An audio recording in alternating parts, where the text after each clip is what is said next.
A'udzubillahi Bismillahirrahmanirrahim. Assalamualaikum warahmatullahi wabarakatuh. Bismillahirrahmanirrahim. Alhamdulillahi rabbil alamin. Wa sallallahu ala sayyidina Muhammadin wa ala alihi wa sahbihi ajma'in. Subhanaka la ilma lana illa ma 'allamtana innaka antal alimul hakim. Nawaina ta'alluma wa ta'lima wa tadhakkura wa tadhkira wa naf'a wal intifa' wal ifadata wal istifadata wal hasalata masuki bi kitabillahi wa sunnati rasulih wa du'a ilal huda wa dalalata alal khairi bitigha'a wajhillahi wa mardatihi wa qurbihi wa thawabihi subhanahu wa ta'ala.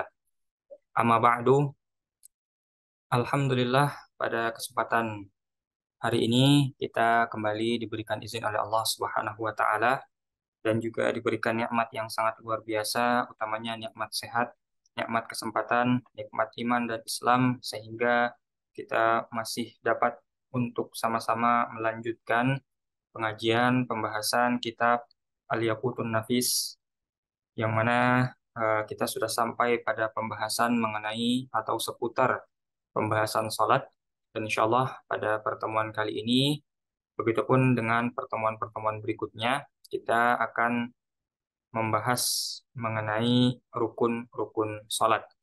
Sebelumnya perlu kembali kita tegaskan, meskipun sudah berulang kali ya kita jelaskan juga di berbagai majelis kitab, bahwasanya di dalam sholat itu terdapat yang disebut dengan istilah syarat, kemudian juga istilah rukun, dan ada yang disebut dengan istilah pembatal. Seseorang dikatakan sah sholatnya apabila telah memenuhi rukun dan syarat, serta tidak melakukan satu pun dari pembatal. Artinya dalam hal ini, kalau salah satu daripada rukun dan syarat tertinggal, maka sholatnya tidak dianggap sah. Begitupun ketika melakukan salah satu dari pembatal sholat, maka sholatnya pun dianggap batal atau tidak sah dalam hal ini. Jadi dalam hal ini kita bisa menyimpulkan bahwasanya rukun dan syarat itu merupakan dua hal yang secara kesamaan sama-sama wajib atau harus terpenuhi, harus dilakukan, harus ada bagi seseorang yang melakukan ibadah apapun, khususnya dalam pembahasan kita yaitu sholat. Jadi rukun dan syarat itu tidak boleh hilang satupun. Lalu kemudian apa bedanya antara rukun dan syarat? Nah, ini banyak kemudian yang mengartikan atau yang mendefinisikan antara rukun dan syarat untuk memudahkan pemahaman bahwa syarat itu harus ada sebelum memulai ibadah. Artinya di luar daripada ibadah sampai kemudian berlanjut ke dalam ibadah. Adapun kalau rukun, maka itu baru dianggap mulainya atau adanya ketika di dalam ibadah itu. Dan misalkan contoh menghadap kiblat. Menghadap kiblat merupakan salah satu syarat sholat. Nah, dalam hal ini menghadap kiblat dimulai sebelum memulai sholat. Nah, kalau misalkan sujud, sujud itu rukun sholat. Nah, tidak bisa kita sujud sebelum sholat atau sebelum memulai sholat. Sujud itu di dalam sholat. Atau dalam hal ini rukun sholat itu ya kita bisa artikan sebagai apa saja gerakan-gerakan atau apa saja yang mesti kita lakukan yang termasuk dalam ruang lingkup sholat. Jadi kalau kita melakukan perbuatan-perbuatan ini itu namanya sholat, gitu ya. Itu namanya sholat. Artinya kalau kita sujud, ruku dan segala macam rukun-rukun sholat, maka itu kita dianggap sedang sholat seperti itu.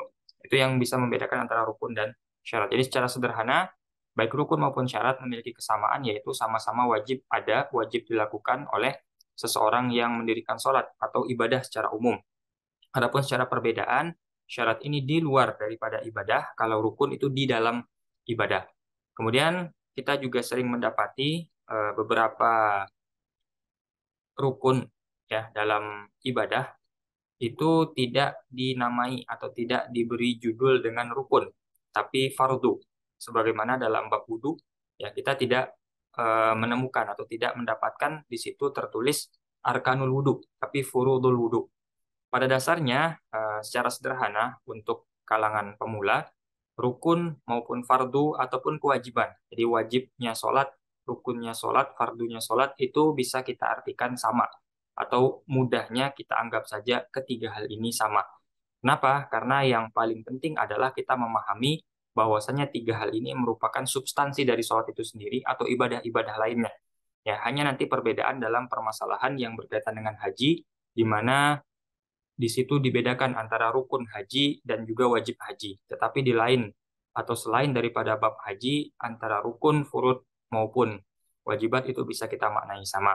Nah, di sini ada beberapa tambahan juga yang disampaikan dan bisa kita jadikan rujukan juga ya, yang disampaikan oleh Syekh Mustafa Abdul Nabi dalam Mu'nisul Jalis, bahwasanya ternyata rukun dan fardu itu juga bisa dimaknai berbeda. Kadang disebutkan rukun, kadang disebutkan furud, bukan asal penyebutan, tapi ada makna dikandung di belakangnya.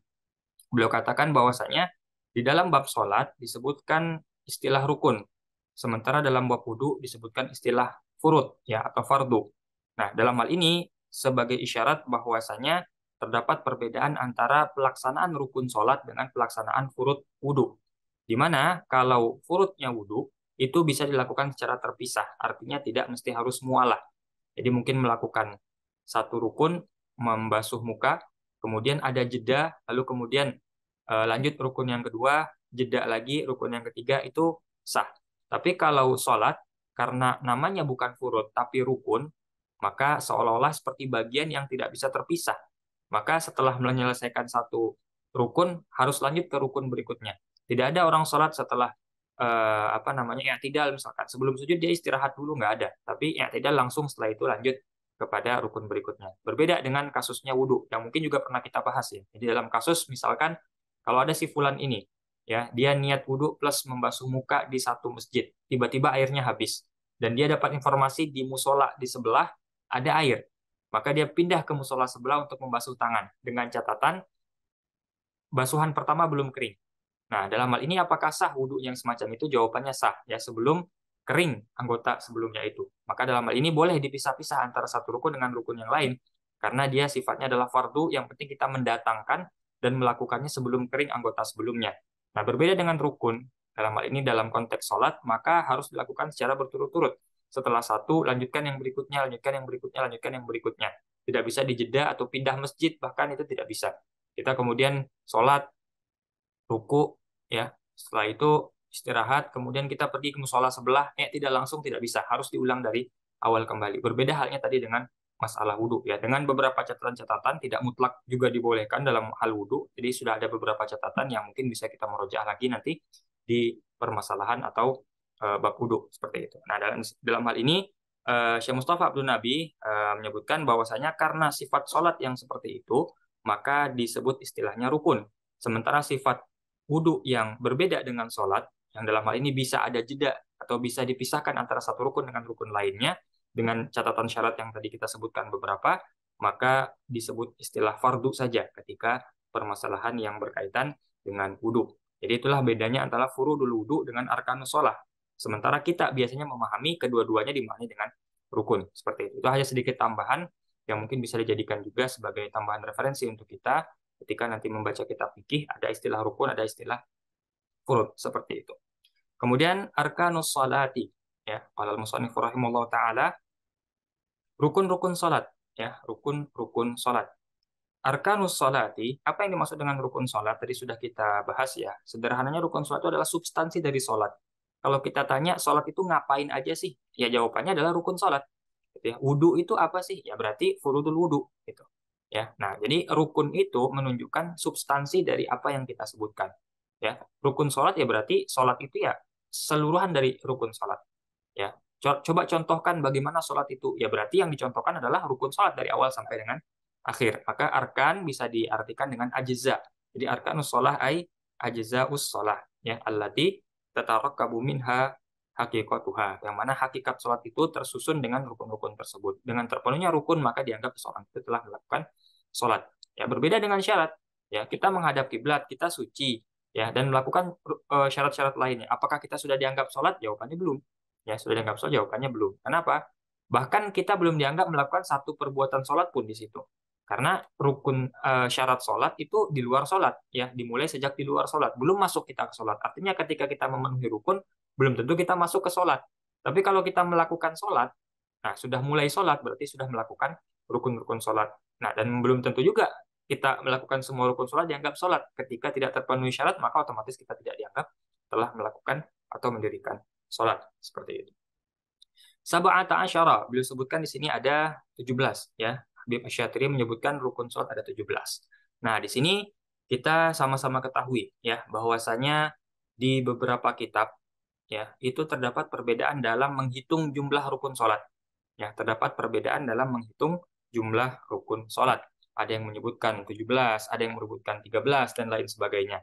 Dan biasanya yang masyhur di kita, di kalangan kita, yang kita hafal mungkin sejak kecil, itu rukun sholat jumlahnya adalah 13, ya, sebagaimana juga yang terdapat dalam kitab Minhaj, ya. Jadi kita biasanya berpatokan kepada Minhaj. Nah, tetapi penulis Minhaj dalam hal ini adalah Imam An-Nawawi, ya, orang yang sama yang menulis kitab Raudhatut Thalibin. Jadi ada Imam An-Nawawi ini punya dua kitab, salah satunya Al-Minhaj, yang kedua adalah Raudhatut Thalibin. Sama-sama kitab fikih. Orang yang sama menulis dua kitab berbeda. Di satu kitab Al-Minhaj maksudnya beliau tuliskan rukun sholat ada 13. Tapi di Raudhatut Thalibin beliau sebutkan tidak 13, tapi 17. Gitu ya. Sehingga kemudian satu orang ada dua versi. Nah, setelah kita telaah, ternyata sebenarnya perbedaannya bukan pada segi jumlah. Apakah artinya kemudian di Raudhah lebih panjang sholatnya dibandingkan dengan di Minhaj karena lebih banyak? Tidak. Pada dasarnya mau ikut yang 13-17, dari awal sampai akhir caranya sama. Nah, perbedaannya hanya perbedaan lafzi mengenai cara menghitungnya saja, bukan cara melakukannya. Cara melakukannya itu sama, gitu ya. Jadi kalau misalkan kita dasarkan dari 13 dulu, yang paling sedikit, yang biasa kita hafalkan dan mungkin sudah kita ketahui sejak kecil, yang paling masyhur dengan kita. Ada sebagian kalangan yang kemudian menyebutkan rukun sholat itu ada 14. Nah, dalam hal ini dari 13 itu ditambahkan satu rukun, yaitu tumak ninah, dan hanya dihitung satu. Ya, hanya dihitung satu. Jadi 13 rukun, sebagaimana yang telah kita ketahui, plus satu ditambah satu rukun, yaitu tumak ninah. Jadi totalnya adalah 14. Jadi tambah satu rukun, yaitu tumak ninah. Ada juga yang menyebutkan 15. Nah, dari 13 plus 1, 14 tadi ditambahkan satu lagi, yaitu mengiringi niat dengan takbiratul ihram. Qarnun niyati bit takbir. Nah, itu tambah satu rukun lagi. Jadi, niat satu rukun, takbiratul ihram satu rukun, mengiringi niat dengan takbiratul ihram itu satu rukun lagi. Nah, sehingga bertambah satu rukun lagi. Ada juga yang bahkan mengatakan 19. Nah, 19 ini sebelumnya kita harus pahami dulu versi 17. Yang masyhur perbedaannya adalah versi 13 dan versi 17. Kalau versi 13 kita sudah paham. Versi 17 adalah mengeluarkan tumakninah dari 4 rukun. Nah, biasanya di versi 13 kita sebutkan ruku dengan tumakninah, i'tidal dengan tumakninah, sujud dengan tumakninah, kemudian duduk di antara dua sujud dengan tumakninah. Nah, 4 rukun ini kita biasanya iringi dengan kata tumakninah di 13. Nah, ketika kita keluarkan tumakninah, artinya kan keluar 4. Ya, 4 ditambah 13 menjadi 17. Jadi ruku satu rukun, tumakninah saat ruku satu rukun, i'tidal satu rukun, kemudian tumakninah saat i'tidal satu rukun juga, kemudian sujud satu rukun, ya tumakninah saat sujud satu rukun, duduk di antara dua sujud satu rukun, kemudian tumakninah ketika duduk di antara dua sujud itu satu rukun. Jadi 17 jadinya. Jadi kalau ada versi 17 itu biasanya mengeluarkan tumakninah dari rukun yang 4 ini. Tapi kalau versi 13 berarti tumakninah dimasukkan ke dalam rukun yang 4 tadi yang kita sebutkan sebelumnya.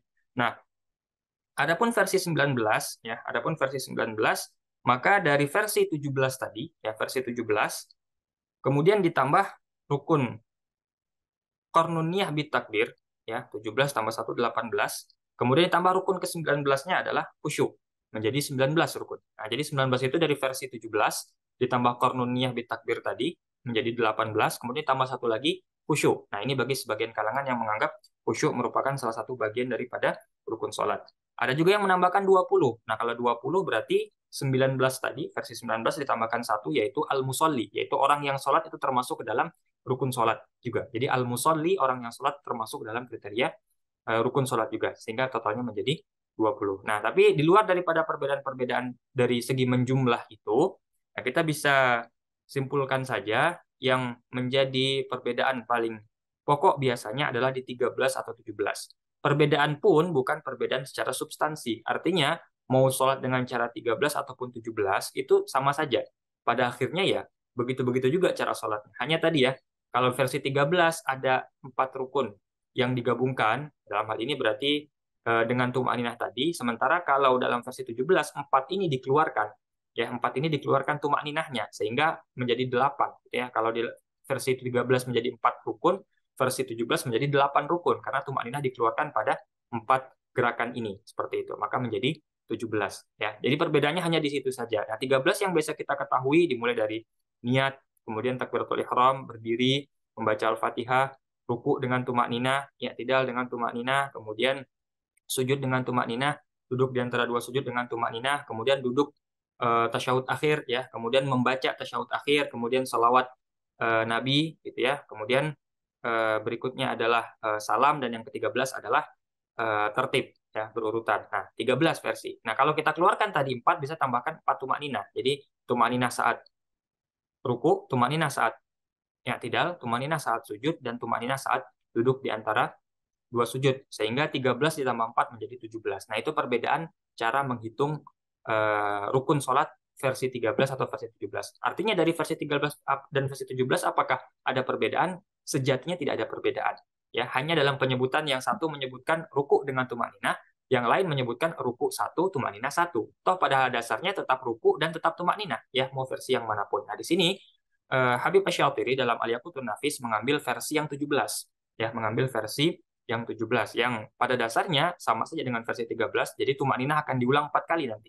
Ya, tumakninah akan diulang 4 kali seperti itu. Ya, adapun perbedaan-perbedaan lain seperti tadi qarnun niyah, ya, ditakbir mengiringi niat dengan takbir, kemudian menambahkan khusyuk dan segala macam itu nanti kita akan bahas satu persatu. Ya, ada yang merupakan syarat, ya, ada yang merupakan kesunahan dan perbedaan pendapat di sini dan lain sebagainya. Nah, itu hanya perbedaan saja, intinya adalah kita memahami yang 13 atau versi 17 ini. Jadi tidak ada salah-salahan antara kedua belah pihak yang tadi berbeda pendapat seperti itu. Ya, bahkan ada juga yang 4 karena diulang tumakninah jadikan satu, maka rukunnya hanya 14, tadi versi 14 ada juga seperti itu. Jadi tidak ada perbedaan pada dasarnya, segala macam bentuk sholat dengan berbagai macam versi rukun tetap seperti itu sholatnya. Tidak ada perbedaan dalam bentuk sholat seperti itu. Jadi perbedaan dalam menghitung jumlah sholat atau jumlah rukun sholat lebih tepatnya itu hanya perbedaan lafzi, ya, hanya perbedaan lafzi, tidak perbedaan secara maknawi. Ya, kenapa? Karena hanya berbeda dalam melafadzkan tumakninahnya digabungkan dengan 4 rukun tadi atau dipisahkan. Nah, biasanya kita dapat 13. Nah, makanya nanti kalau ada yang bingung, wah biasanya saya 13 ini 17, apakah ada tambahan 4? Jawabannya tidak ada tambahan.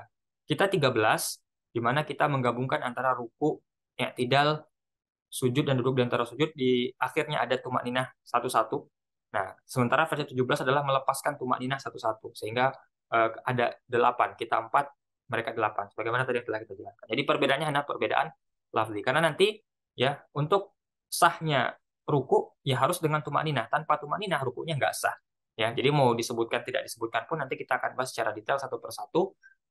Apakah dia sudah sah tanpa tumakninah atau belum sah tanpa tumakninah, itu nanti ada pembahasan tersendiri seperti itu. Jadi tidak perlu ada perbedaan atau membuat kita bingung mana yang benar antara versi 17 atau versi 13. Ini di kitab Syafi'iyah biasa kita akan temukan nanti versi 13 dan ada juga yang versi 17 biasanya. Adapun versi 14, 15, 19, 20 bahkan yang di luar daripada itu mungkin kita temukan hanya sebagai penjelas, hanya sebagai tambahan informasi tapi jarang kita temukan memang dibahas secara pokok inti kitab ya, yang menyebutkan rukun sholat 20, ya 19, tadi ada 15, 14. Biasanya kalau tidak 17 ya itu adalah 13 seperti itu. Jadi itulah pembahasan kita mungkin pada pertemuan hari ini. Kita cukupkan dengan pengantar terlebih dahulu mengenai rukun sholat. Karena insya Allah kita akan coba bahas satu rukun, satu demi satu pertemuan. Ya, karena satu pembahasan dari rukun ini cukup penting. Ya, berbeda dengan pembahasan sebelumnya yang bisa kita rapel dalam satu pertemuan. Agar tidak terjadi kesalahpahaman, ya, atau kebingungan dalam memahami setiap rukun. Karena mungkin juga pernah disampaikan dalam beberapa majelis, ya, bukan berarti ketika kita sudah hafal rukun sholat 13 terus otomatis kita bisa sholat, belum tentu. Karena rukun sholat hanya menyebutkan apa saja yang wajib, tapi bagaimana urutannya, lalu bagaimana caranya, lalu bagaimana yang harus dijaga ketika melaksanakan rukun itu harus dibahas secara rinci satu persatu. Karena itu kita akan bahas terperinci satu demi satu di setiap pertemuan, mulai daripada pekan depan dan seterusnya. Wallahu a'lam, naktafi bihadzal qadar, wassallallahu ala sayyidina Muhammadin wa ala alihi washabihi wasallam. Alhamdulillahirabbil alamin.